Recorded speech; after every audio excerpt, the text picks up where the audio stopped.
샴푸대 배수구가 막혀 있었습니다. 대관공이 몸을 숙여 거름망을 빼내는 순간 한 줌이 아니라 덩어리째 끌려 나오는 머리카락에 손이 멈췄습니다. 잘려나온 머리카락들이 젖은 송처럼 엉겨붙어 있었고 오래된 약품 냄새가 코를 찔렀죠. 그런데 그 아래에 있던 건 찌꺼기가 아니었습니다.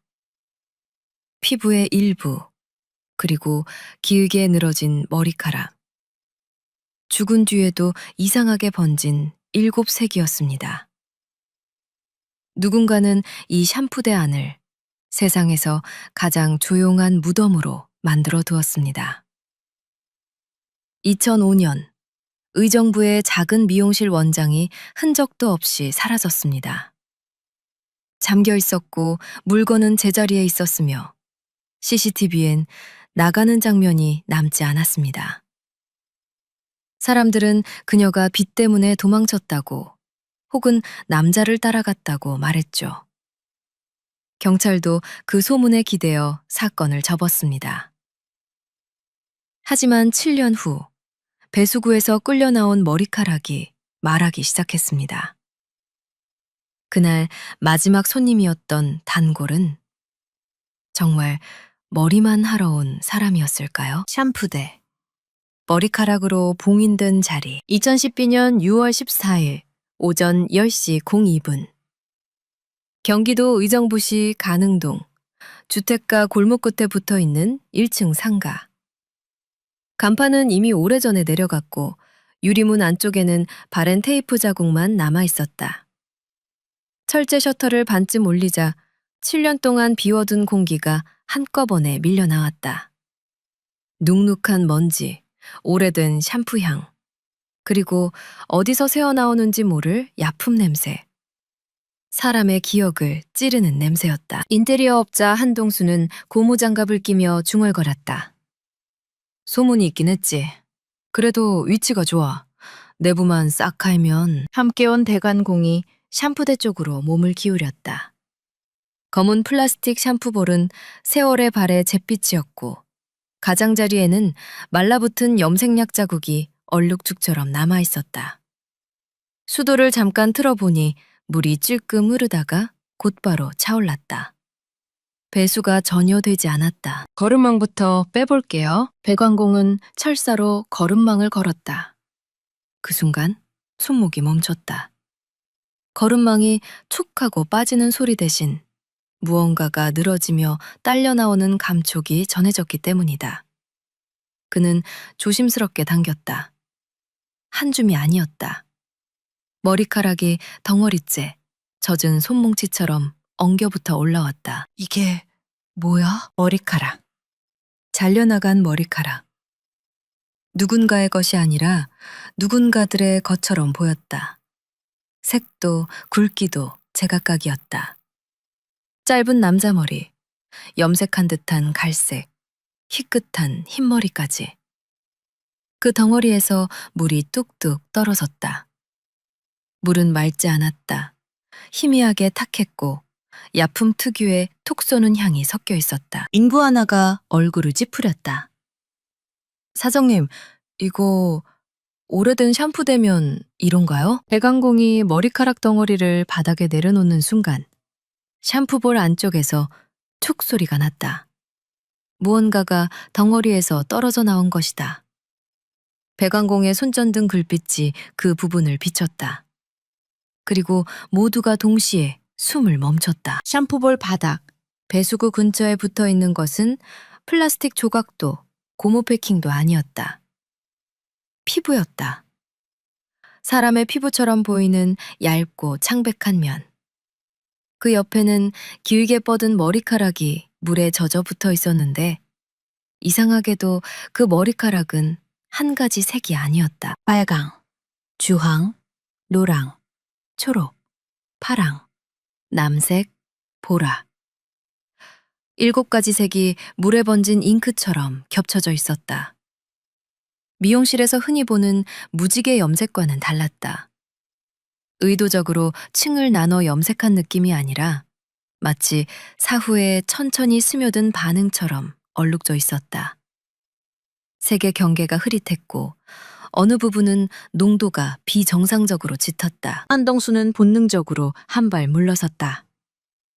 신고, 헤어져. 그의 목소리는 떨렸지만 이상하게도 단호했다. 곧바로 1빌비에 전화가 걸렸다. 샴푸대에서 이상한 게 나왔어요. 사람 같아요. 신고자는 단어를 고르다 끝내 말끝을 흐렸다. 현장에 첫 순찰차가 도착한 건 오전 10시 38분. 뒤이어 강력팀, 과학수사 요원들이 잇따라 들이닥쳤다. 좁은 골목이 갑자기 소란해졌다. 파란 장갑, 하얀 방호복, 카메라 플래시. 문 앞에는 통제선이 둘러졌다. 지나가던 주민들이 휴대폰을 꺼내들었다. 누구는 그 집이야 라고 속삭였고 누구는 드디어 나왔네 라고 말했다. 그 말 속에 이 골목이 7년 동안 품고 있던 이야기가 섞여 있었다. 담당 형사로 현장에 나타난 사람은 의정부 경찰서 강력 5팀의 박준호 경위였다. 40대 초반, 깔끔하게 다듬은 머리, 오래된 피로가 눈 밑에 얇게 깔려있는 얼굴. 그는 샴푸대 앞에서 잠깐 멈췄다. 그리고 아주 짧게 숨을 들이켰다. 냄새 때문만은 아니었다.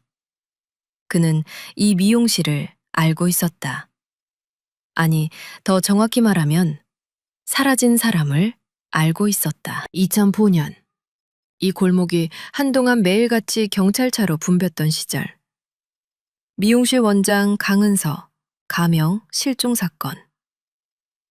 기록상 마지막 확인 시각은 2005년 8월 22일 밤, 폐점 직후였다. 문은 잠겨 있었고 열쇠는 안에서 걸어놓은 듯 발견되지 않았고 가방과 휴대전화는 서랍에 남아 있었다. 실내에는 싸우는 적이 없었다. 피도 없었다. 그저 염색약 특유의 냄새만 남았다는 믿기 힘든 보고서 한 줄. 당시 박준호는 실종팀 막내였다. 사람이 이렇게 사라질 수 있나? 라는 질문을 품은 채로 며칠을 이 골목에서 보냈다.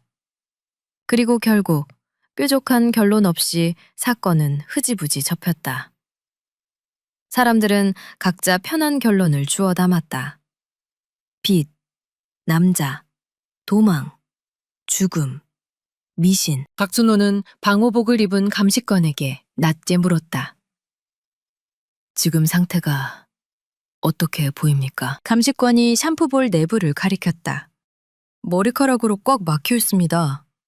그런데 막힌 정도가 이상해요. 자연적으로 쌓인 게 아니라 누가 의도적으로 채운 것 같습니다. 양도 비정상적으로 많고요. 시신은요? 감식관은 잠깐 망설였다. 전부는 아직 확인 못했습니다. 하지만 사람의 일부는 확실합니다. 박준호는 샴푸대 주변을 천천히 훑었다. 거울은 먼지로 뽀얗게 흐렸고 의자 밑에는 오래된 머리카락이 바싹 마른 채 굴러다녔다. 바닥 타일의 줄눈에는 검은 때가 박혀 있었다. 그런데 이상하게도 머리카락이 가장 많이 쌓였어야 할 구석, 청소하기 어려운 모서리는 오히려 비교적 깨끗했다. 마치 누군가가 한 곳으로만 머리카락을 모아두고 나머지는 정리해둔 것처럼. 그때 과학수사 요원이 샴푸볼 가장자리를 핀셋으로 집어올렸다. 바닥의 틈 사이에 끼어있던 종이 조각이었다. 습기에 불어 누렇게 변했고 글자는 절반쯤 지워져 있었다. 하지만 한 줄만은 또렷했다. 7. 박준호는 그 종이 조각을 받아들고 한참 바라봤다. 세븐이라는 단어가 미용실에서 낯설지는 않았다. 염색약, 톤, 라인, 컬러 차트.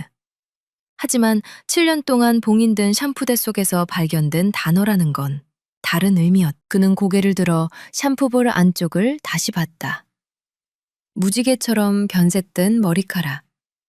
그 색은 아름답다기보다 섬뜩했다. 사람의 몸에서 나와서는 안 될 자리에서 색이 살아 움직이고 있는 느낌. 누군가가 이 색을 의도했는지 아니면 시간이 만든 흔적인지 아직은 알 수 없었다. 하지만 하나는 분명했다. 이건 단순한 실종이 아니었다. 경위님, 한 수사관이 종이 서류철 하나를 들고 왔다. 2005년 실종 기록입니다. 요청하신 대로 창고에서 가져왔습니다. 낡은 파일 커버에는 손으로 쓴 글씨가 있었다. 의정부 미용실 원장 실종. 그 아래 빨간 펜으로 체크된 메모 한 줄. 단골 손님, 마지막 예약자, 신원 확인 필요. 박준호는 그 줄 위에 남은 또 다른 흔적을 발견했다. 누군가가 그 단골 손님 이름 칸을 한 번 적었다가 강하게 그거 지워놓은 자국. 글자가 완전히 사라지진 않았다. 먹이 눌린 부분이 아직 남아 있었다. 박준호는 손가락으로 그 눌린 자국을 더듬었다. 왜 이름을 지웠지? 그는 파일을 덮었다가 다시 열었다. 샴푸대에서 발견된 종이 조각을 떠올렸다. 7. 그리고 2005년 그날.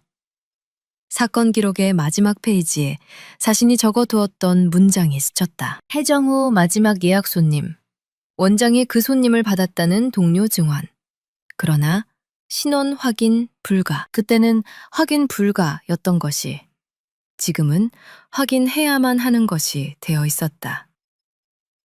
7년 동안 머리카락 아래 숨겨진 자리에서 누군가가 너무 늦게 말을 걸고 있었다. 박준호는 샴푸대 앞에 다시 섰다. 그리고 자신도 모르게 아주 낮게 중얼거렸다. 은서 씨, 그날 당신은 뭘 봤습니까? 샴푸대 속 무지갯빛 머리카락이 손전등 불빛에 젖어 반짝았다. 마치 대답 대신 더 깊은 질문을 던지듯이. 2005년 마지막 예약. 2005년 8월 22일 월요일. 의정부는 더위가 한풀 꺾이는 시기였지만 해가 지고도 골목은 쉽게 식지 않았다. 가능동의 작은 상가들은 저녁 9시만 넘어가면 하나둘 불을 끄기 시작했고 미용실은 그 중에서도 늘 늦게까지 불이 켜져 있는 곳이었다. 손님이 끊겨도 원장 강은서는 마지막 가위를 내려놓기까지 쉽게 문을 닫지 않았다. 그날도 그랬다. 오후 6시 47분. 그녀는 거울 앞에 앉은 중년 여성을 위해 마지막 드라이를 마무리했다. 앞머리는 조금 더 가볍게 해드릴까요? 아니요, 원장님이 해주시는 대로요. 늘 딱 맞게 해주시잖아요. 손님이 계산대 앞에서 지갑을 꺼내는 동안 강은서는 습관처럼 예약 노트를 펼쳤다. 가죽 표지는 낡았고 펜 자국이 빼곡했다. 그중 맨 아래 굵은 글씨로 적힌 한 줄이 눈에 들어왔다. 8시 30분 남 염색 7 단골. 그의 이름은 적혀있지 않았다. 이름 대신 그녀만 아는 표식 같은 글자. 7. 강은서는 잠깐 펜끝을 만지작거렸다. 오늘은 받지 말까. 그렇게 생각하는 날이 종종 있었다. 그가 싫어서가 아니라 그가 남기는 공기가 불편했기 때문이었다. 그는 늘 예의 바르고 말투도 부드럽고 돈도 잘 냈다. 불만을 말한 적도 없었다. 그런데도 묘하게 그의 예약이 있는 날은 퇴근길에 골목이 더 어둡게 느껴졌다. 원장님, 오늘도 늦게까지 하세요? 마지막 손님이 문을 나서며 물었다. 아, 네. 예약 하나가 있어서요. 요즘 소문 들었어요? 근처에서 여자 혼자 늦게 다니면 위험하다던데. 조심하세요. 네, 괜찮아요. 강은서는 웃으며 고개를 끄덕였지만 마음 한쪽이 조금 굳었다.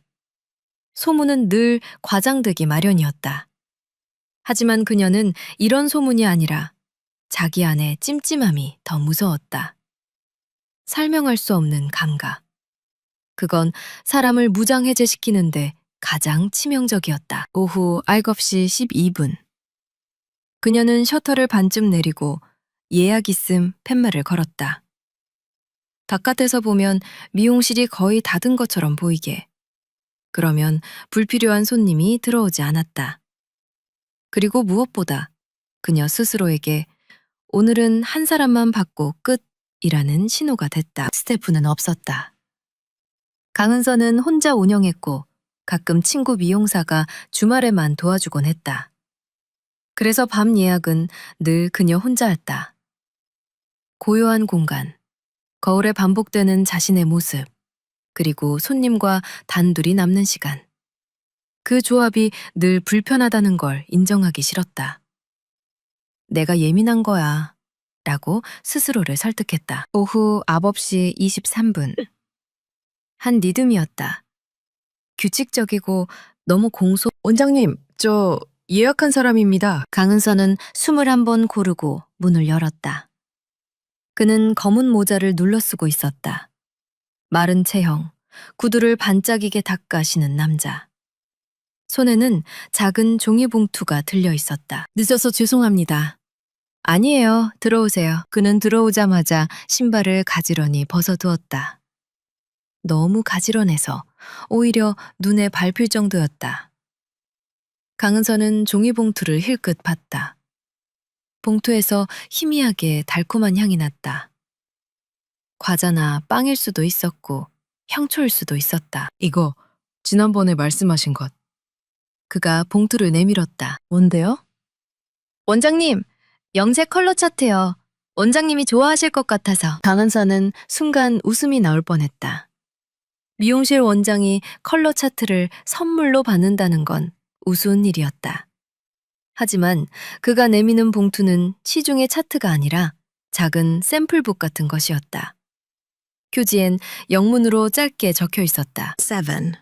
그 단어가 그녀의 손끝에 닿는 순간 피부가 아주 미세하게 서늘해지는 느낌이 들었다. 이런 건 어디서 구하셨어요? 예전에 제가 일하던 데에서요. 컬러에 관심이 많아서 원장님한테는 의미가 있을 것 같았습니다. 그는 자연스럽게 말을 흘렸다. 일하던데. 그가 정확히 어떤 일을 했는지 강은서는 끝내 묻지 못했다. 그가 말하는 방식에는 늘 대답이 정해진 질문만 하라는 압력이 섞여 있었다. 큰 소리로 위협하는 것이 아니라 예의 바르게 공간을 점유하는 압력. 그건 질문하는 사람을 스스로 움츠러들게 만들었다. 강은서는 그를 커트 의자에 앉혔다. 머리를 적실까 하다가 그가 먼저 말했다. 오늘은 염색 먼저 할게요. 보통은 샴푸부터 괜찮습니다. 원장님은 아시잖아요. 저는 제 머리색이 쉽게 빠져서. 강은서는 고개를 끄덕였다. 단골이니까 그만큼 믿어야 한다고 자신에게 다시 말해줬다. 그녀는 염색약을 준비하기 위해 뒤편 조제대 앞으로 갔다. 평소 쓰는 제품들을 꺼내놓고 분량을 재고 산화제를 섞으려는 순간 그가 조용히 의자에서 일어났다. 제가 가져온 게 있어요. 그는 자신의 가방에서 작은 금속 케이스를 꺼냈다. 철제 도시락처럼 생긴 케이스. 케이스를 열자 안에 작은 용기들이 정렬되어 있었다. 각각 색상 스티커가 붙어 있었고 용기 옆에는 숫자가 적혀 있었다. 1, 2, 3, 4, 5, 6, 7. 강은서는 손이 굳었다. 이건 뭐예요? 원장님이 원하셨던 그 느낌을 만들 수 있는 것들입니다. 시중 제품으로는 안 나오는 아주 미세한 톤. 그가 말했다. 원장님은 누구보다 손이 섬세하니까 제가 비율만 알려드리면 됩니다. 그는 웃었다. 미소는 부드러웠지만 눈이 웃지 않았다. 강은서는 본능적으로 이건 하면 안 된다는 생각이 들었다. 제품 성분을 모르는 염색약은 사용할 수 없었다. 특히 두피에 닿는 건데. 죄송해요. 이런 건 제가 책임질 수 없어서요. 그녀는 단호하게 말하려 했다. 그런데 목소리가 생각보다 작게 나왔다. 그는 고개를 아주 천천히 끄덕였다. 원장님, 저도 알아요. 그래서 원장님께만 부탁드리는 겁니다. 그 말이 이상하게도 거절하면 배신처럼 들렸다. 강은서는 자신이 그런 식으로 흔들리고 있다는 사실에 화가 났다. 그 순간 문 밖에서 오토바이 소리가 멀어지며 골목이 더 조용해졌다. 미용실 안에는 둘의 숨소리만 남았다. 강은서는 심호흡을 했다. 성금표는 있어요? 최소한 없습니다. 그는 너무 쉽게 말했다. 하지만 안전해요. 원장님도 아시잖아요. 원장님은 머리카락의 감촉만으로도 알잖아요. 그가 머리카락이라는 단어를 말할 때 혀끝이 미세하게 젖는 걸 강은서는 보았다. 그건 아주 작은 표정이었지만 이상하게 기억에 남았다. 강은서는 케이스를 다시 닫으려 했다. 그때 그가 조용히 한마디를 덧붙였다. 원장님 머리도 오늘 빛이 좋네요. 강은서는 손이 멈췄다. 그 말은 칭찬처럼 들렸지만 칭찬이 아니었다. 관찰, 기록, 소유. 그는 의자에 다시 앉으며 말했다. 원장님, 저는 원장님이 만든 색이 사라지는 게 싫습니다. 그래서 오늘은 꼭 그 색으로 남기고 싶습니다. 남기고 싶다. 강은서는 순간 등줄기가 오싹해졌다. 그날 밤 9시 농요분. 맞은편 편의점 아르바이트생은 골목을 지나가다가 미용실 안쪽 샴푸대 불빛이 켜져 있는 걸 봤다. 늦은 시간인데도 사람 그림자가 2개로 보였다고 했다.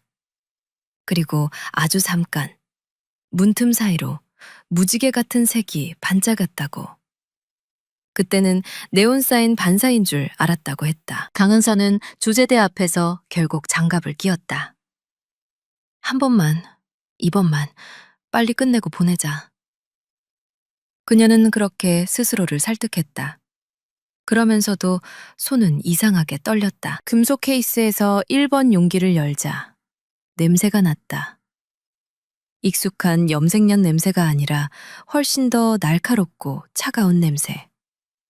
그녀는 반사적으로 고개를 돌렸다. 이거 너무 강한데요? 그녀가 말하자 그가 거울 너머로 그녀를 보았다. 강해야 오래 갑니다. 그가 조용히 말했다.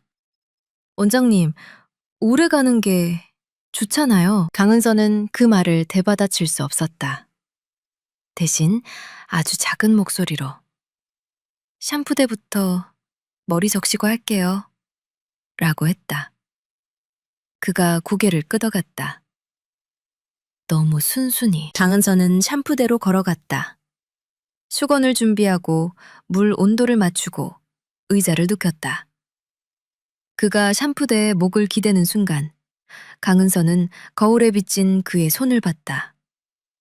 손가락 끝에 아주 작은 투명 비닐이 끼워져 있었다.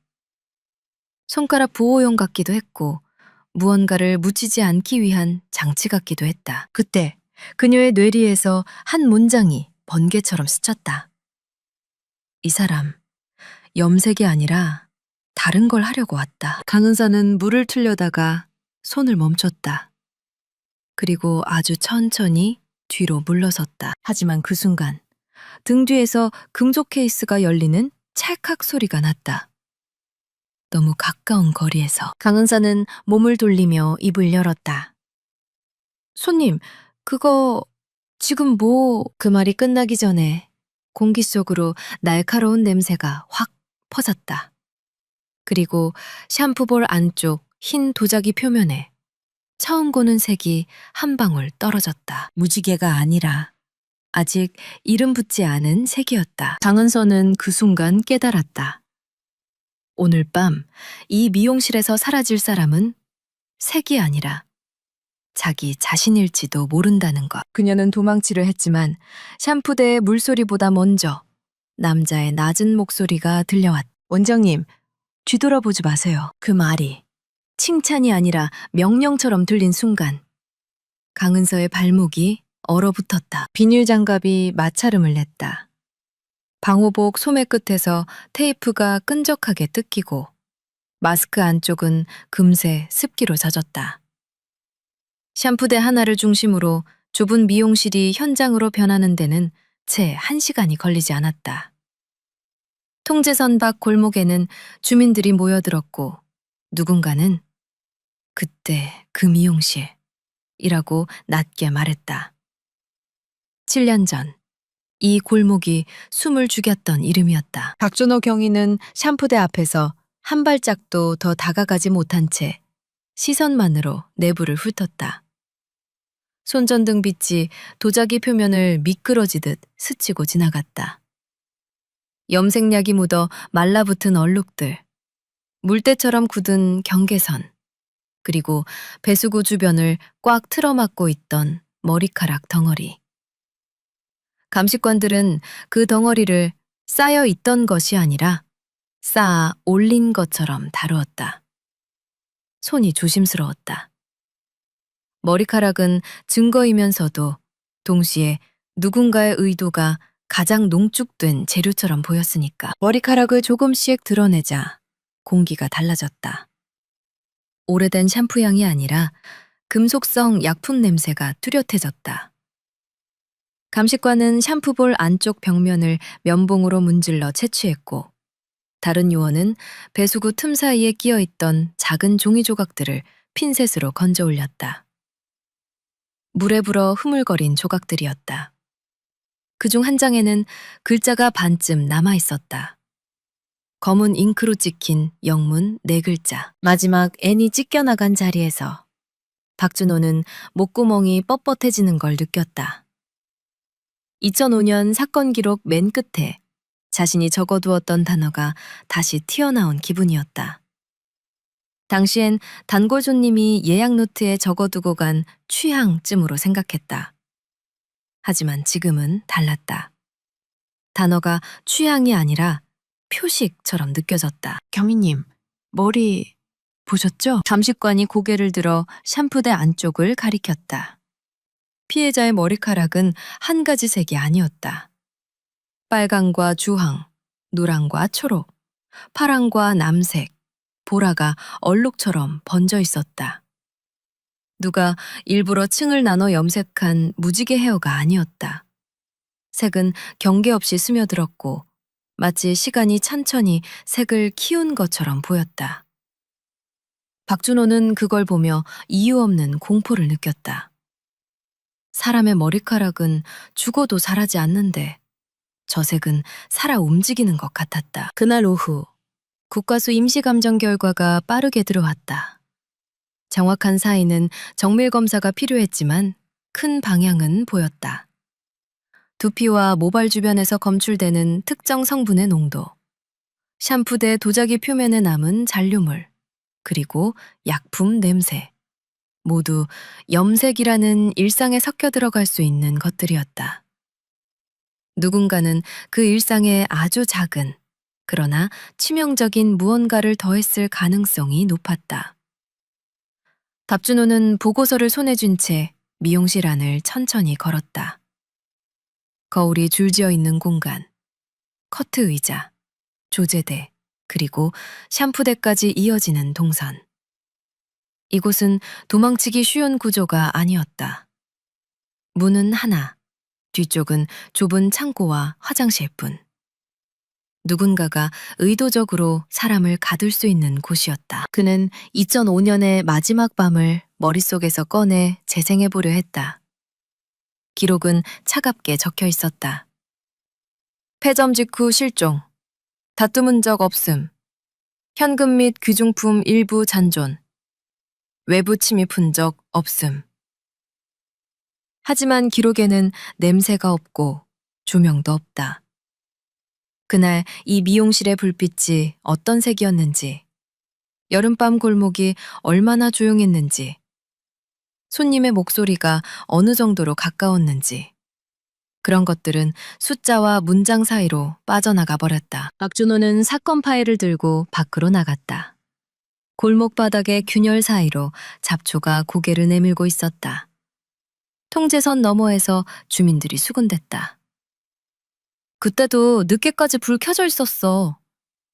샴푸대 쪽에서 빛이 깜빡거린다고 했잖아. 귀신 소리 난다던 집이랑 똑같네.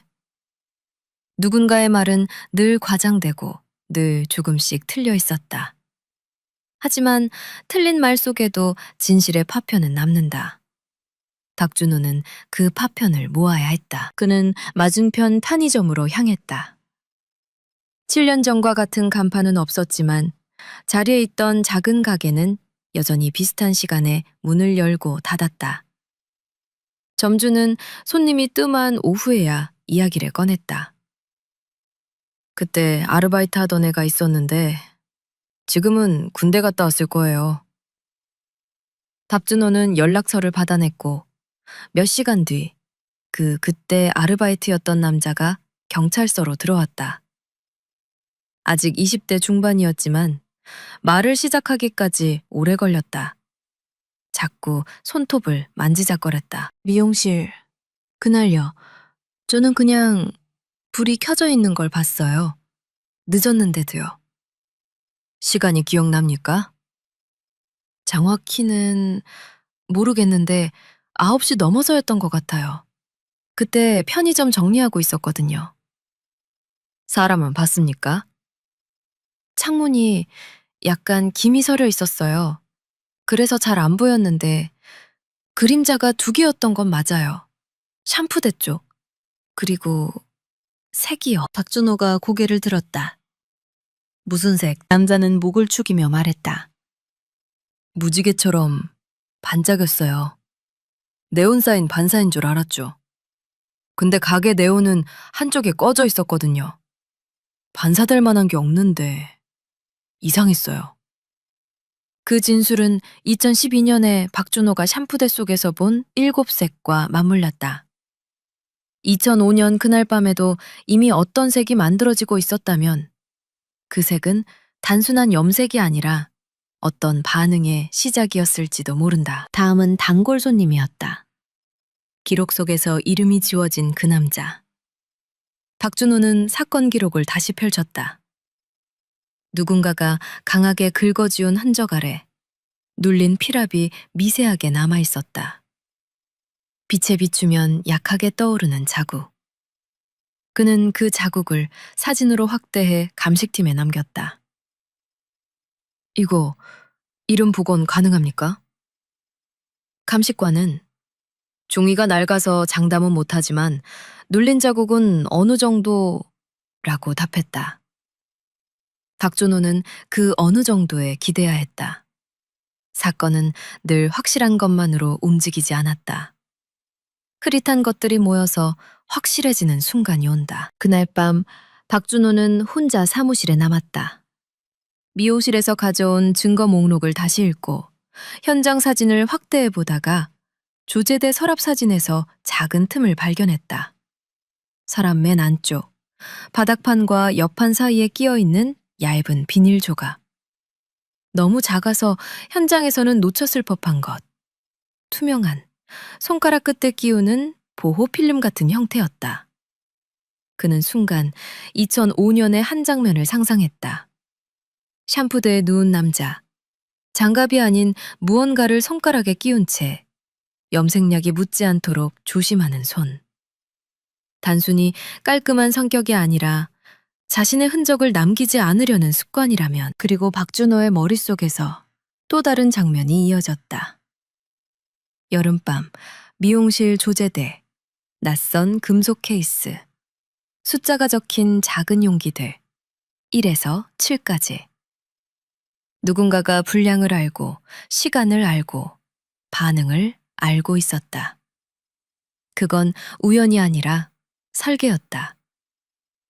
강은서가 사라진 건 단순히 실종이 아니었다. 누군가는 그녀가 사라져야 하는 방식을 이미 결정해 두고 들어왔을 것이다. 그리고 그 방식은 미용실이라는 공간과 직업의 언어를 가장 잘 아는 사람만이 선택할 수 있는 방식이었다. 새벽 10시가 넘어 국과수에서 추가 연락이 왔다. 경위님, 샴푸대 잔류물에서 피부 흡수 경로로 작용할 수 있는 독성 물질 반응이 의심됩니다. 정확한 성분은 정외 분석이 필요하지만 단순한 시중 염색약만으로 설명되긴 어렵습니다. 박준호는 전화를 끊고 한참 동안 창밖을 바라봤다. 사건이 다시 움직이기 시작했다는 실감이 뒤늦게 왔다. 7년 동안 소문이 대신하던 자리를 이제 증거가 채우기 시작했다. 그는 마지막으로 현장 사진을 다시 열었다. 무지갯빛 머리카락의 일부를 확대해보자.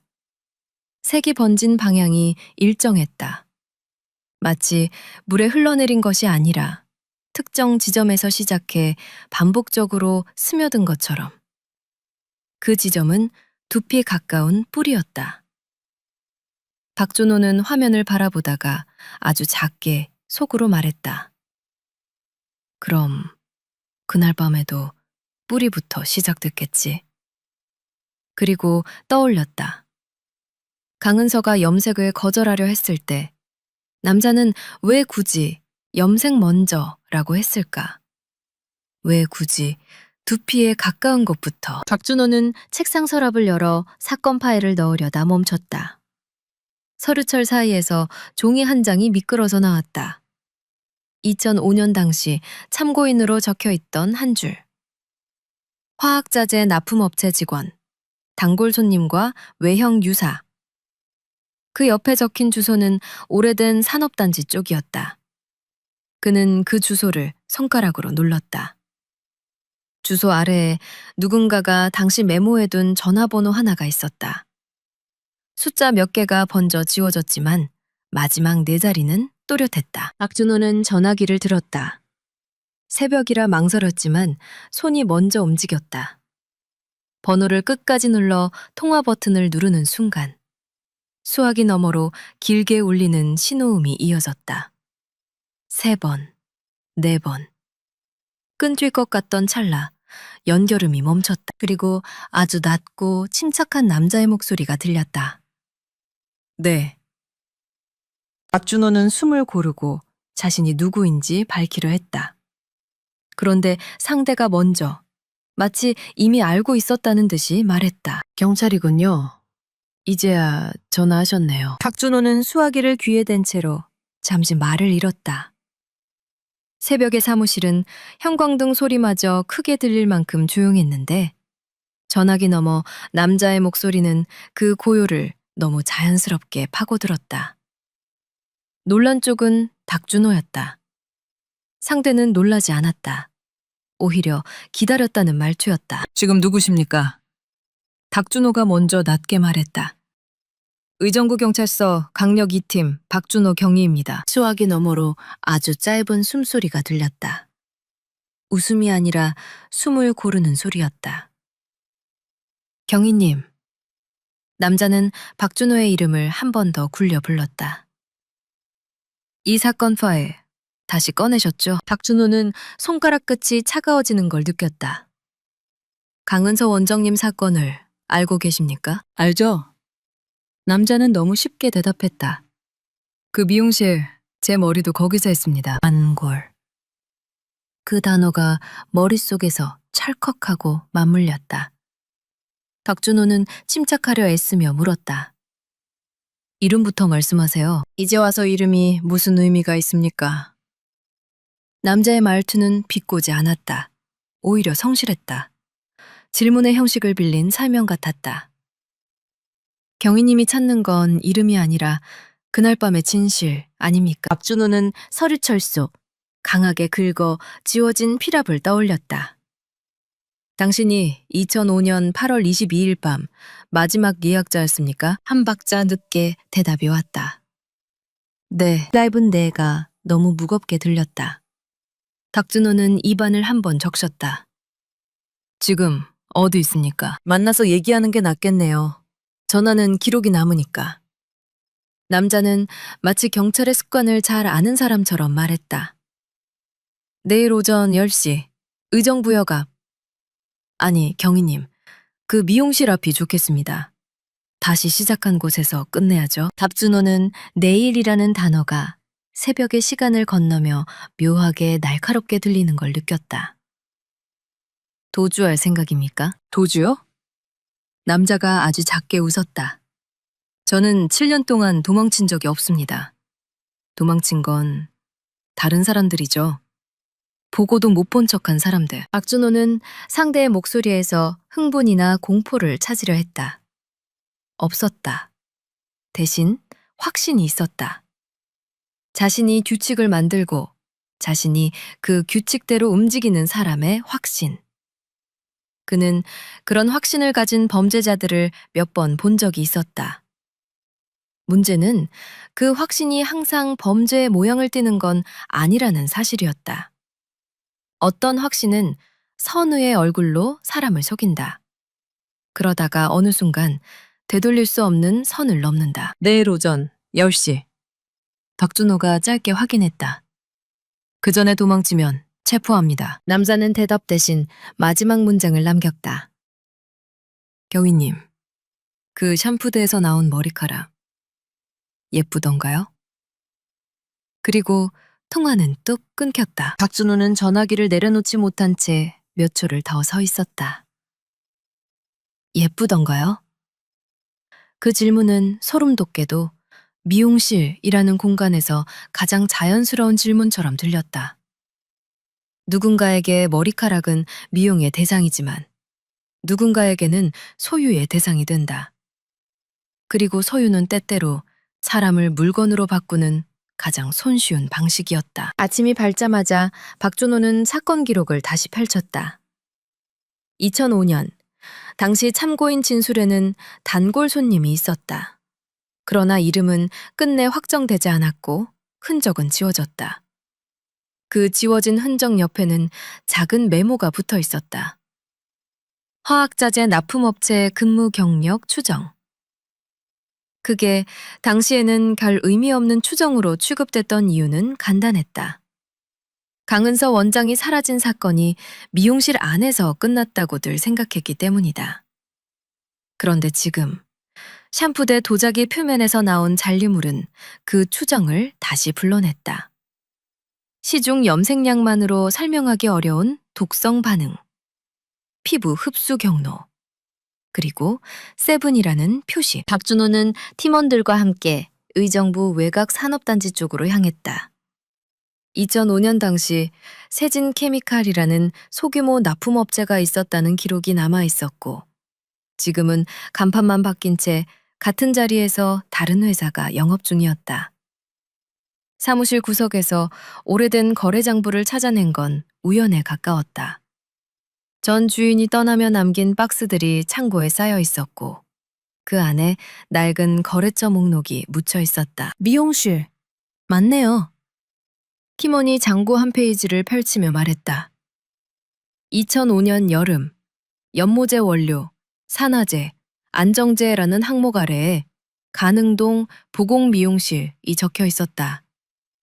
강은서의 미용실 주소였다. 그러나 주문자는 원장이 아니었다. 발주자의 이름은 남자 이름으로 되어 있었다. 김도윤이라는 이름. 박준호는 그 이름이 낯설지 않았다. 지워진 피라발에 얼핏 보였던 자국과 길이가 비슷했다. 그들은 김도윤을 추적했다. 주민등록상에 김도윤은 존재했지만 2006년 이후 기록이 흐릿했다. 주소지는 여러 번 바뀌었고 직업란은 공백이었다. 금융거래도 최소였다. 살아있는 사람이 맞나 싶을 정도로 얇은 흔적. 그 얇음이 오히려 의도처럼 보였다. 누군가는 자신의 흔적을 줄이는데 익숙한 사람이었다. 다음 단서는 너무 사소해서 놓치기 쉬웠다. 미용실 서랍 사진에서 발견한 투명한 비닐 조각, 손가락 끝에 끼우는 보호 필름. 박준호는 그것을 기준으로 온라인 판매 이력을 뒤졌다. 의외로 같은 형태의 제품을 꾸준히 구입한 사람이 있었다. 구매 패턴이 일정했다. 한 달에 한 번, 같은 수량, 같은 배송지. 배송지는 의정부가 아닌 양주 외곽의 다세대 주택이었다. 박준호는 영장을 받아 그 주소로 향했다. 현관문을 열자 집안은 지나치게 정돈되어 있었다. 신발은 한치의 어긋남도 없이 나란히 놓여 있었고 거실에는 향이 강한 방향제가 켜져 있었다. 냄새를 지우는 집의 냄새였다. 부엌에는 식기 하나 없이 반짝였고 냉장고에는 물과 영양음료만 정렬되어 있었다. 생활의 흔적이 없을수록 사람은 더 불안해진다. 이 집은 사람이 살지 않는 것처럼 보이려 애쓴 흔적이 많았다. 방 하나를 열자 그 불안이 형태를 얻었다. 벽면 한쪽에 투명한 지퍼백들이 줄지어 걸려 있었다. 안에는 머리카락이 들어 있었다. 길이별로, 색상별로, 그리고 날짜가 적힌 라벨이 붙어 있었다. 2004 12, 2005 03, 2005 07 같은 식으로. 박준호는 숨을 삼켰다. 그건 단순한 취미의 수집이 아니었다. 누군가의 몸에서 떨어져 나온 것을 날짜로 기록해 보관하는 행위. 미용실이라는 공간에서라면 더 쉽게 할 수 있는 행위. 그리고 그 중간, 가장 중요한 날짜가 비어 있었다. 历先05年 8월. 라벨만 남고 지퍼백이 없었다. 빈 고리만 덜렁거렸다. 누군가가 일부러 빼낸 자리처럼 깨끗했다. 박준호는 그 빈 공간을 한참 바라봤다. 머리카락이란 원래 가벼운 것이다. 바람에도 날리고 빗자루에도 쓸려 나간다. 그런데 여기서는 머리카락이 무게를 가지고 있었다. 사람 하나를 7년 동안 봉인할 수 있을 만큼. 옷장 아래 서랍에서는 작은 금속 케이스가 나왔다. 철제 도시락처럼 생긴 케이스. 뚜껑을 여는 순간 익숙한 형태가 눈에 들어왔다. 작은 용기들이 정렬되어 있었고 각각 숫자가 적혀 있었다. 1, 2, 3, 4, 5, 6, 7. 용기 바닥에는 말라붙은 잔류물이 얇게 코팅처럼 남아 있었다. 박준호는 케이스를 들고 국과수 보고서의 문장을 떠올렸다. 시중 염색약만으로 설명되기 어려운 독성 반응. 경위님, 키몬이 낮게 말했다. 여기 노트도 있습니다. 책상 서랍 안쪽, 이중 바닥처럼 만들어진 공간에 작은 수첩이 끼워져 있었다. 표지에는 검은 펜으로 한 단어가 적혀 있었다. 7. 수첩을 펼치자 첫 페이지에 짧은 문장이 적혀 있었다. 마치 다짐처럼. 색은 사라진다. 그러니 남겨야 한다. 그 아래는 컬러 차트처럼 보이는 표였다. 색깔 이름이 아니라 숫자와 화살표, 그리고 짧은 기호들이 반복되었다. 박준호는 아직 그게 무엇인지 단정할 수 없었지만 7색이 단순한 미용의 선택이 아니라 어떤 규칙의 일부라는 걸 직감했다. 그리고 그 규칙이 강은서의 마지막 방과 연결되어 있다는 것도. 그날 오전 9시가 가까워질 무렵 박준호는 팀원들과 다시 미용실로 향했다. 약속 장소였다. 통제선은 여전히 걸려 있었고 샴푸대는 천으로 덮인 채 증거로 보관 중이었다. 골목은 이상할 정도로 조용했다. 여름인데도 바람이 불지 않았다. 사람들은 창문 뒤에 숨어서 구경하고 있었다. 얼씨 정각. 골목 끝에서 한 남자가 걸어왔다. 검은 모자, 반듯한 구두, 지나치게 정돈된 걸음걸이. 그는 통제선 앞에서 멈추고 박준호를 정확히 찾아냈다. 눈이 흔들리지 않았다. 마치 오래전부터 박준호의 얼굴을 알고 있었다는 것처럼. 박준호 경위님. 그가 고개를 살짝 숙였다. 제가 김도윤입니다. 박준호는 한 걸음 다가가며 말했다. 2005년 8월 22일 밤 여기서 뭘 했습니까? 김도윤은 대답 대신 통제선 안쪽 천으로 덮인 샴푸대를 바라봤다.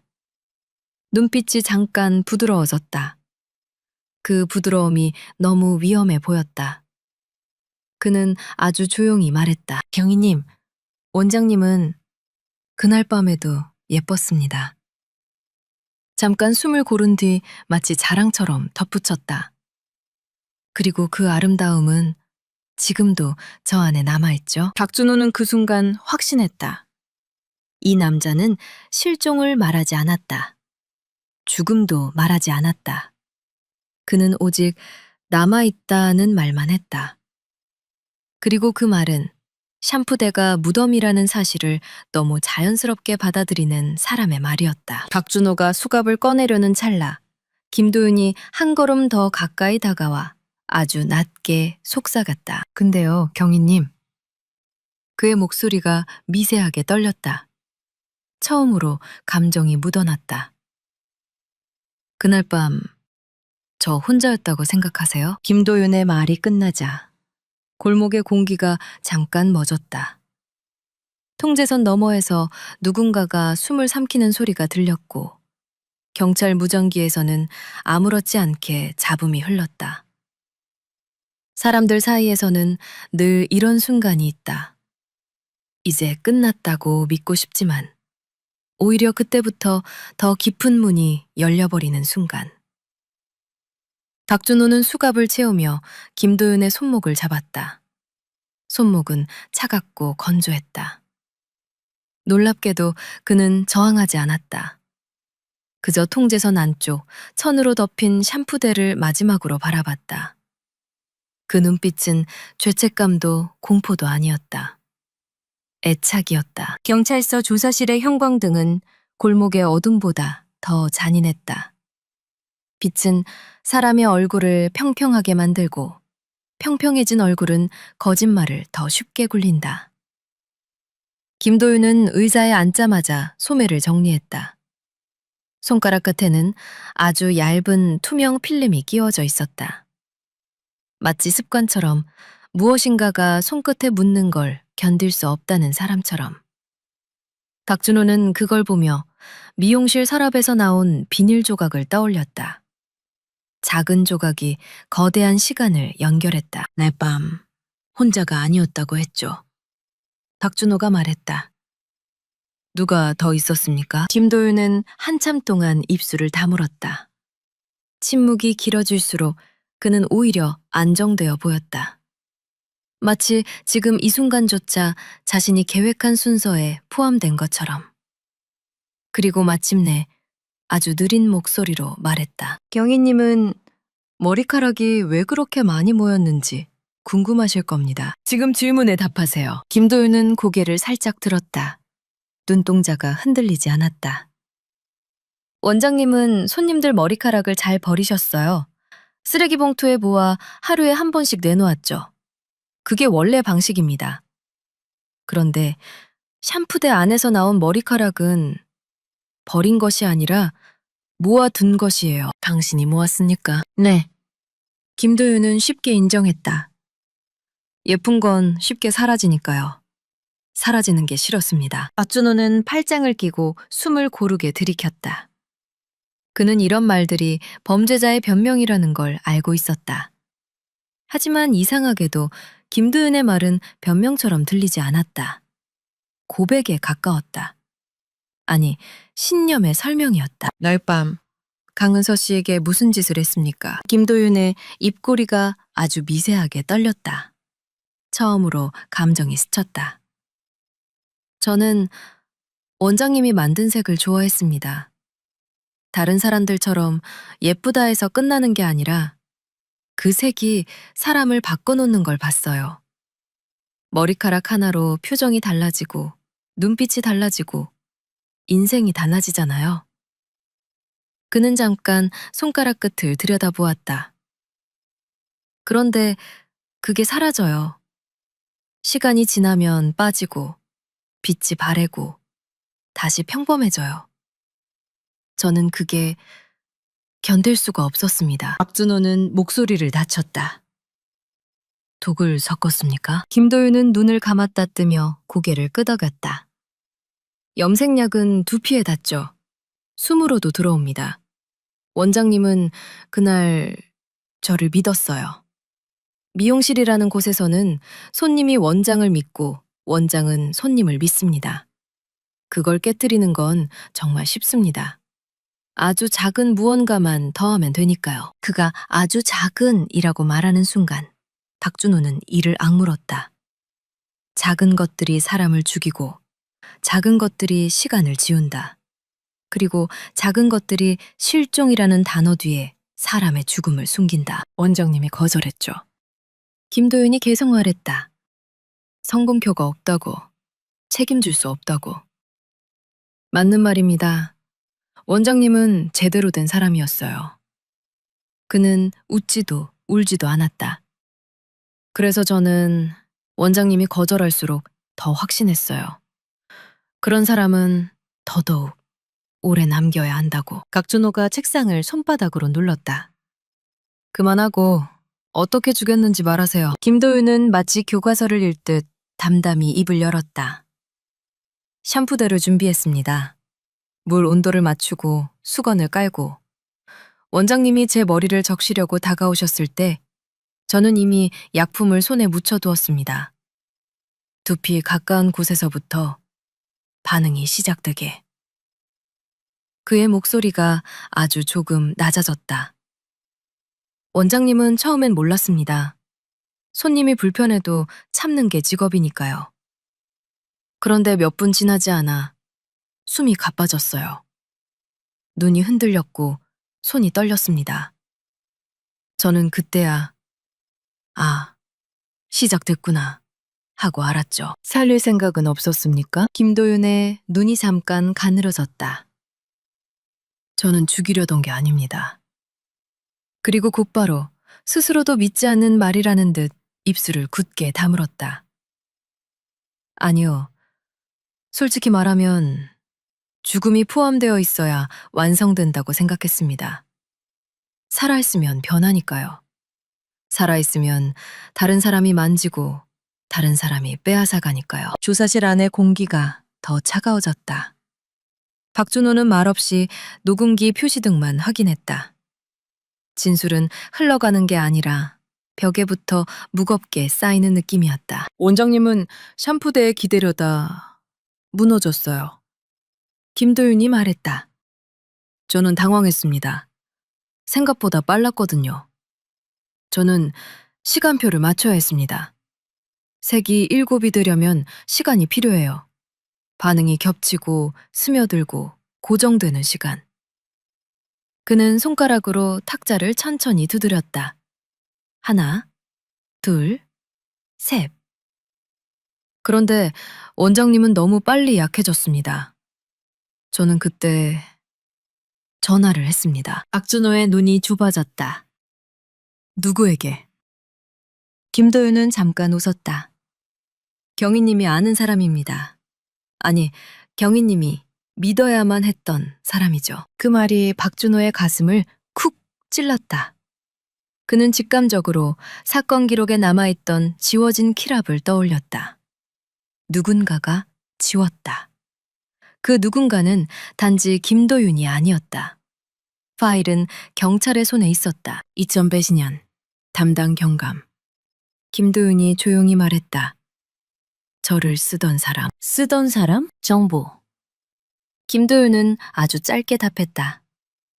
제가 일하던 곳, 화학자재 쪽. 그쪽은 불법으로도 많이 흘러갑니다. 저는 그걸 받고 몇 번은 넘겼습니다. 그 대가로 저는 보호받았죠. 그날 밤에도 그랬습니다. 박준호는 의자에서 조금 몸을 앞으로 기울였다. 그 경감이 여기로 왔다고요? 김도윤은 고개를 끄덕였다. 제가 전화하자. 그는 생각보다 빨리 왔습니다. 뒷면문으로. 미용실 뒤쪽 창고문이 있다는 걸 원장님만 아는 줄 알았죠? 아니요. 그 사람도 알고 있었습니다. 열쇠도요. 박준호의 머릿속에서 2005년 현장 기록이 빠르게 넘어갔다. 외부 침입 흔적 없음. 문 잠금 상태 이상 없음. 강제 개방 흔적 없음. 그건 침입이 없었다가 아니라 침입으로 보이지 않게 만들었다는 뜻일 수 있었다. 그리고 그걸 가장 잘하는 사람은 경찰이었다. 김도윤은 말끝을 흐리지 않았다. 오히려 더 또렷해졌다. 그 경감은 처음엔 원장님을 봤을 때 욕을 했습니다. 이 새끼야 미쳤냐고. 하지만 그 다음엔 계산을 했어요. 이 일이 터지면 저는 끝입니다. 저는 끝나는 걸로 끝나지 않죠. 제가 넘긴 정보들, 제가 알고 있는 것들까지 따라 나옵니다. 그 사람도 끝입니다. 그래서 숨겼다는 겁니까? 김도윤은 천천히 고개를 끄덕였다. 그 경감이 말했습니다. 실종으로 만들자. 미용실은 원래 머리카락이 많은 곳이다. 샴푸대는 원래 막히는 곳이다. 아무도 거길 끝까지 뜯어보지 않는다. 그는 한숨처럼 말했다. 그 사람이 시킨 대로 했습니다. 저는 준비해둔 머리카락을 꺼냈고 그는 장갑을 끼고 원장님을 샴푸대 안쪽으로 밀어 넣었습니다. 박준호는 순간 숨이 턱 막혔다. 사람의 몸이 샴푸대라는 도자기 안에 밀어 넣어진다. 그 문장이 현실이 되는 장면이 머릿속에 떠올랐다. 그는 재빨리 그 장면을 지워냈지만 냄새까지 따라왔다. 약품과 습기와 머리카락의 냄새. 김도윤이 이어 말했다. 현장을 훑고 서랍을 열어보고 원장님의 휴대전화를 꺼냈다가 다시 넣었습니다. 일부러요. 도망간 것처럼 보이게. 그는 고개를 살짝 갸웃했다. 경위님도 알잖아요. 사람들이 제일 쉽게 믿는 이야기가 있죠. 여자 혼자 미용실, 밤, 돈 문제, 남자 문제. 그러면 실종은 곧 도망이 듭니다. 박준호의 손이 주먹 쥐어졌다. 그가 막내였던 2005년, 자신도 그 쉽게 믿는 이야기 안에서 움직였던 기억이 떠올랐다. 피곤한 밤, 끝나지 않는 탐문, 쏟아지는 추측들. 그리고 어느 순간 도주 가능성이라는 편한 문장이 보고서에 박히던 순간. 그 문장을 쓴 손이 누구였는지 그때는 중요하지 않았다. 하지만 지금은 중요했다. 중요해져 버렸다. 김도윤은 마지막으로 덧붙였다. 그 경감이 사건 파일에서 제 이름을 지웠습니다. 단골 손님이라고만 남겨두면 수사는 방향을 잃습니다. 그리고 방향을 잃은 수사는 결국 포기하죠. 박준호는 의자에서 일어났다. 조사실 문이 닫히는 소리가 평소보다 크게 울렸다. 그는 복도를 걸으며 머릿속으로 한 사람의 얼굴을 끌어올렸다. 2005년 당시 현장을 지휘하던 경감. 보고서 결론을 정리하던 사람. 애초에 끝을 정해놓고 수사를 끌고 가던 사람. 그리고 무엇보다 박준호가 막내 시절 무슨 일이든 현장은 네가 몰라도 된다 고 말하며 등을 떠밀었던 사람. 최성철. 지금은 더 높은 자리에 올라가 있는 이름이었다. 그 이름이 떠오르는 순간 박준호는 자신이 서 있는 바닥이 아주 조금 기울어지는 느낌을 받았다. 사건은 늘 범인만을 향하지 않는다. 때때로 사건은 사건을 다루는 사람들 쪽으로도 돌아온다. 그날 오후 박준호는 기록보관실에서 2005년 사건 파일 원본을 다시 열람했다. 파일 안쪽에는 눈에 띄지 않게 끼워진 내부 메모가 하나 있었다. 정보원 관련 주의, 기록, 최소화. 누구의 필체인지 그는 너무 잘 알았다. 최성철의 습관이었다. 짧고 단단한 획. 애매함을 싫어하는 사람의 글씨. 박준호는 그 메모를 바라보다가 파일을 덮었다. 그리고 곧장 경기 도경으로 향하는 엘리베이터 안에서 휴대전화를 꺼냈다. 전화번호부에 최성철 총경이라고 저장된 이름이 있었다. 예전엔 든든하게 보이던 이름이었다. 지금은 목을 조르는 밧줄처럼 무거웠다. 통화 버튼을 누르기 직전 박준호는 한 가지를 깨달았다. 김도윤은 7년 동안 숨어있지 않았다. 숨겨져 있었다. 누군가의 손에. 전화 연결음이 한 번, 두 번 울렸다. 세 번째 울림 끝에 익숙한 목소리가 받았다. 박경희. 추성철의 목소리는 여전히 침착했다. 그 미롱치 다시 열렸나 보지? 최성철의 목소리는 여전히 시끄즈는 분정으로 겼다는데. 법교실에 다시 열렸나 보지 허대 추첨뚝했거는다. 미용실에 다시 몇 원은 있어. 덕경이 다시 열렸나 보지? 그 미용실에 첫 달을 다시 열렸나 보지.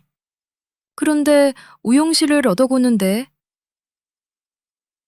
우레더 심판인지는 더 일찍 모드 박경희.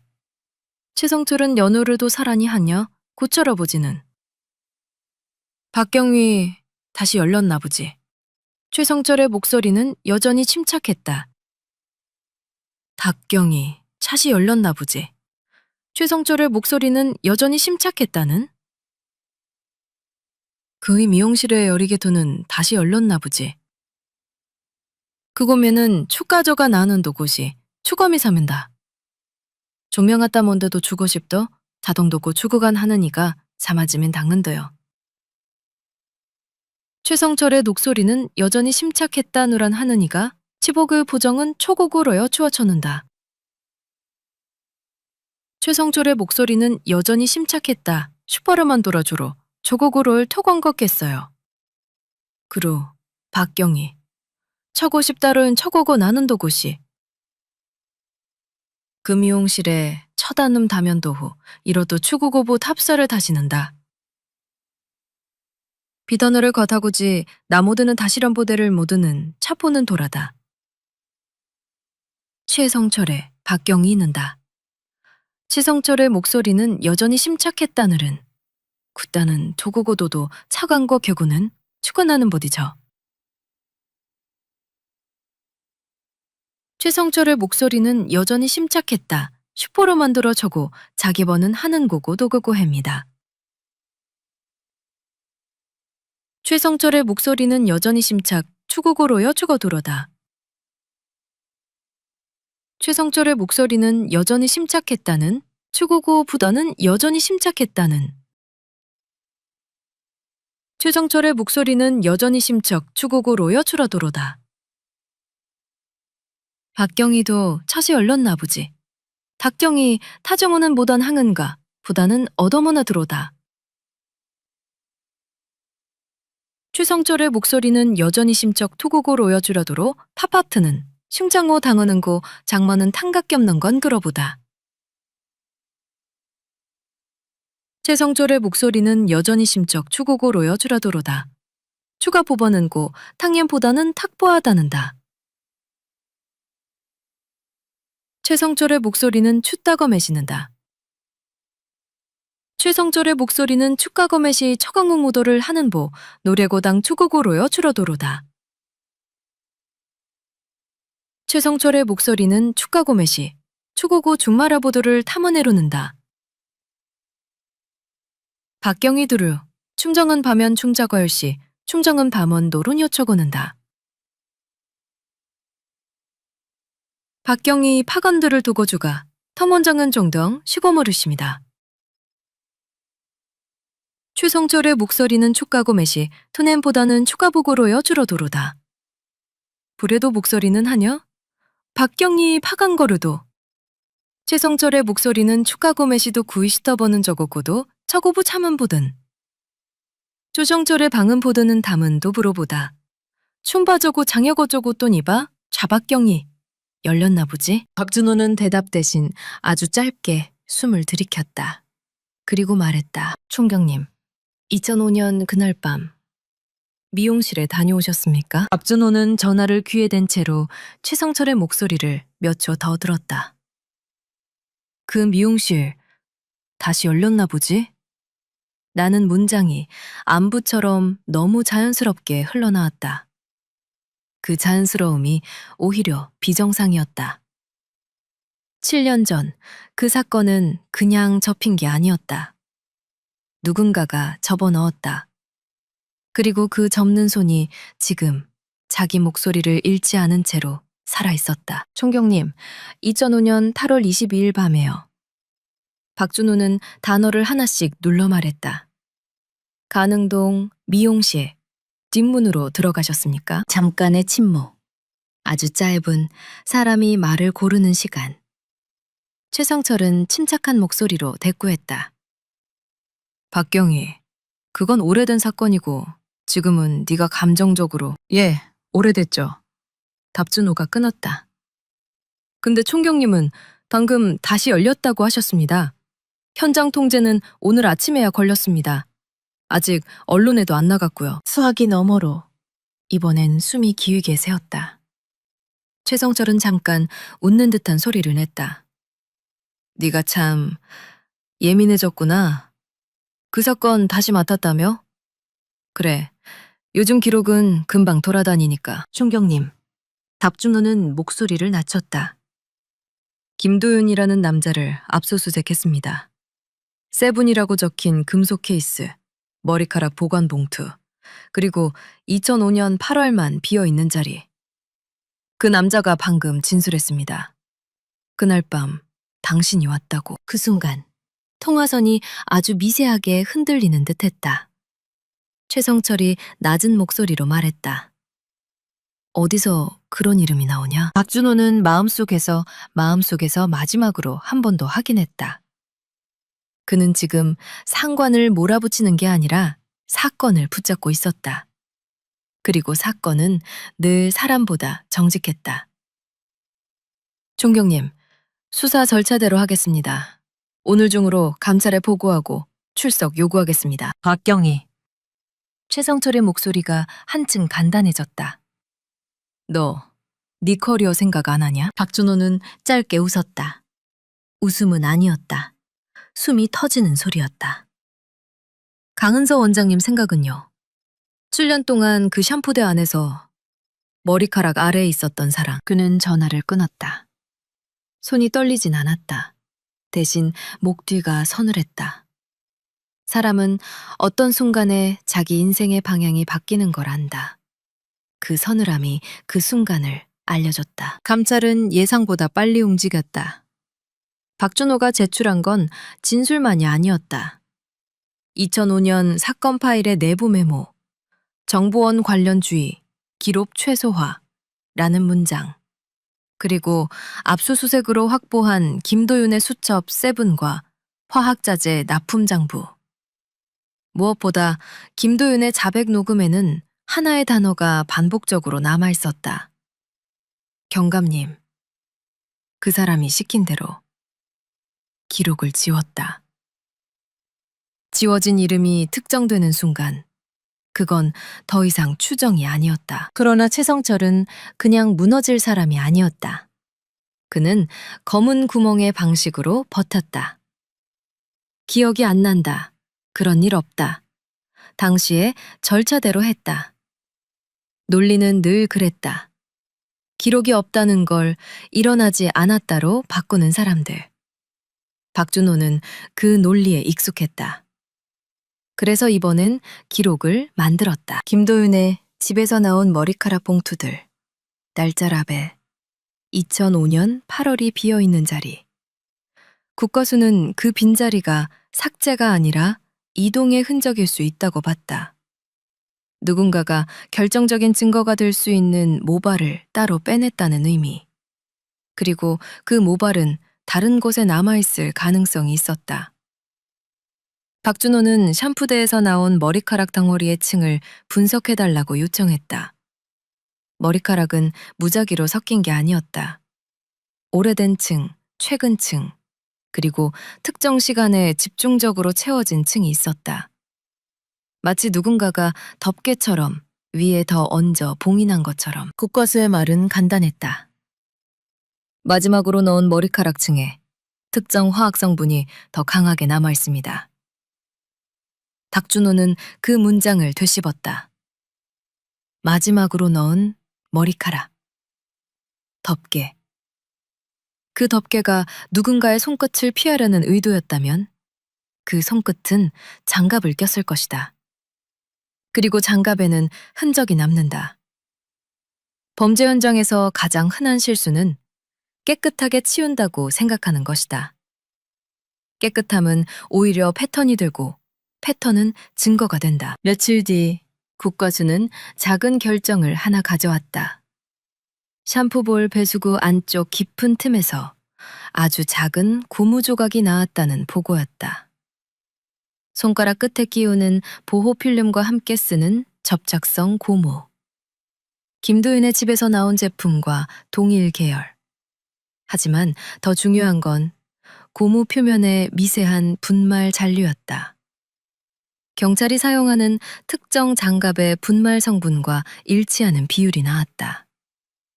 누가까지 말해주진 않았다.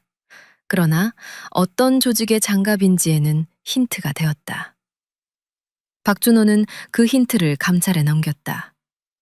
감찰은 장갑 지급 기록을 확인했고 2005년 당시 최성철이 사용하던 장비 출고 내역이 뜯겼다. 최성철을 부르는 건 이제 시간 문제였다. 그는 결국 출석했다. 조사실 문을 열고 들어오는 모습은 여전히 단정했다. 넥타이 매듭도 셔츠의 주름도 흐트러지지 않았다. 그 단정함이 박준호를 더 화나게 했다. 어떤 사람은 단정함으로 죄책감을 덮는다. 그리고 그 덮개는 7년 동안이나 유지되기도 한다. 박경희. 최성철이 먼저 말했다. 이런 식으로 올라서고 싶었나? 박준호는 의자를 당기며 앉았다. 강은서 원장님은 7년 동안 내려가 있었습니다. 샴푸대 안에요. 최성철의 눈썹이 아주 미세하게 움직였다. 그 정도 표정으로는 아무도 흔들렸다고 말하지 못한다. 하지만 박준호는 봤다. 흔들림은 늘 아주 작은 곳에서 시작한다. 김도윤을 정보원으로 쓴 건 맞습니까? 최성철은 한 박자 늦게 말했다. 정보원 관리 자체가 불법은 아니지. 옳지 뭐. 왜 갔습니까? 최성철의 입술이 얇아졌다. 너도 알잖아. 2005년 당시 큰 사건들이 있었다. 조직, 불법 자금, 화학자재 유통. 김도윤은 그 라인의 끝자락이었다. 그걸 잡으려면 때로는 더러운 손을 잡아야 한다. 박준호는 그 말을 기다렸다는 듯 물었다. 그래서 강은서 원장님을 덮었습니까? 최성철의 시선이 잠깐 바닥으로 떨어졌다가 올라왔다. 덮었다? 그는 차갑게 웃었다. 그날 현장에 갔을 때 이미 돌이킬 수 없었다. 난 선택을 한 거다. 더 큰 피해를 막기 위해. 더 큰 피해요? 박준호가 낮게 되물었다. 한 사람을 샴푸대 안에 넣고 머리카락으로 덮는 게 피해를 막는 겁니까? 최성철은 잠깐 눈을 감았다 뜨며 말했다. 난 시체를 숨기라고 지시한 적 없다. 박준호는 준비해둔 자료를 천천히 펼쳤다. 김도윤의 자백 녹취록 일부, 2005년 사건 파일 내부 메모, 장갑 분발 성분 분석 결과, 그리고 마지막으로 2005년 당시 최성철의 휴대전화 기지국 기록, 가능동 골목을 찍고 있는 그 밤의 좌표. 박준호는 그 종이 위의 점들을 가만히 눌렀다. 점들은 말이 없지만 너무 많은 말을 하고 있었다. 최성철은 더 이상 없었다고만 할 수 없었다. 그는 결국 아주 낮게 말했다. 김도윤을 체포하면 그가 뱉을 말들이 있었다. 그 말들이 우리를 다 같이 끌고 내려갈 수도 있었다. 레서 지웠군요. 박준호가 말했다. 사람을. 최성철은 그때 처음으로 목소리가 흔들렸다. 난 사건을 통제하려고 했다. 그게 내 일이었으니까. 박준호는 눈을 떼지 않고 말했다. 충경님, 통제할 수 없는 게 하나 있죠. 시간이요. 7년이 지나도 머리카락은 남습니다. 냄새도 남고요. 그리고 사람도 남습니다. 강은서 씨는 지금 여기 있습니다. 샴푸대에서 나와서. 최성철은 더 이상 말을 잇지 못했다. 그 침묵은 죄를 인정하는 침묵이 아니라 계산이 끝난 침묵이었다. 그는 알았다. 이번엔 빠져나갈 구멍이 없다는 걸. 김도윤은 살인과 시체 유기, 증거인멸로 구속 기소됐다. 독성물질의 정확한 성분은 끝까지 시중 염색약으로는 설명되지 않는 조합으로 남았다. 국과수는 산화 반응과 금속성 첨가물의 혼합 가능성을 언급했고 그 결과가 모발의 색변화를 만들었을 수 있다는 결론을 냈다. 김도윤이 집착하던 영원한 아름다움은 결국 사후에 더 기괴한 형태로 남아버렸다. 7색은 축제가 아니었다. 경고였다. 최성철은 직권남용과 증거인멸 방조, 수사 방해 혐의로 감찰 수사를 받았다. 그의 이름은 조용히 기사로 흘러나왔고 사람들은 또다시 쉽게 결론을 내리려 했다. 경찰도 똑같다. 원래 그런 조직이다.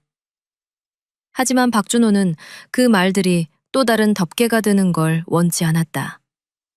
이 사건의 핵심은 경찰이 나쁘다가 아니었다. 한 사람이 한 사람의 인생을 지워도 된다고 믿는 순간 그 믿음이 어떤 구조와 결합하면 얼마나 오래 버티는가. 그것이었다. 강은서의 가족은 7년 만에 경찰서로 불려왔다. 상복도 장례도 없이 흘러간 시간. 어머니는 샴푸대 사진을 보지 못했다. 박준호는 보여주지 않았다. 대신 국과수 보고서의 결론과 마지막으로 발견된 작은 물건 하나를 건넸다. 강은서가 평소 쓰던 머리핀. 머리핀 안쪽에는 작은 염색약 얼룩이 남아 있었다. 7색은 아니었고 그냥 갈색이었다. 너무 평범해서 오히려 가슴이 아픈 색. 그날 밤 박준호는 다시 골목을 걸었다. 미용실은 철거될 예정이었다. 통제선은 내려갔고 셔터는 다시 잠겼다. 사람들은 또 다른 이야기로 넘어갈 준비를 하고 있었다. 그러나 박준호는 문 앞에서 잠깐 멈췄다. 어두운 유리문에 자신의 얼굴이 희미하게 비쳤다. 그는 그 얼굴을 보며 생각했다. 나는 과연 7년 전에도 이 질문을 할 수 있었을까? 그때도 파일 속에서 지워진 이름을 끝까지 붙잡을 수 있었을까? 골목 끝에서 바람이 불었다. 간판이 없는 자리로 먼지가 스쳤다. 박준호는 주머니 속에서 작은 종이 조각을 만지작거렸다. 샴푸대에서 나온 반쯤 찢긴 종이. save. 마지막 N이 없는 단어. 그는 문득 김도윤이 했던 말을 떠올렸다. 예쁘던가요? 박준호는 답을 하지 않았다. 대신 조용히 문을 등지고 돌아섰다. 이 골목에서 끝난 건 하나의 사건이 아니라 하나의 덮개였다. 그리고 덮개개가 벗겨진 자리에는 언제나 같은 질문이 남는다. 다음에는 우리는 얼마나 빨리 알아차릴 수 있을까?